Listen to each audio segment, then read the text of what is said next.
Κατά τους Κινέζους το μασάζ αναφορικά χρονολογείται με κείμενα από το 722 με 481 π.Χ.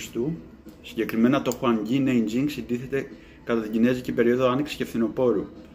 Υπάρχουν κείμενα, συγκεκριμένα το Neijing είναι μια συλλογή ιατρικών γνώσεων που ήταν γνωστές μέχρι και εκείνη τη στιγμή. Λέει ότι είναι το θεμέλιο της παραδοσιακής κινέζικης ιατρικής.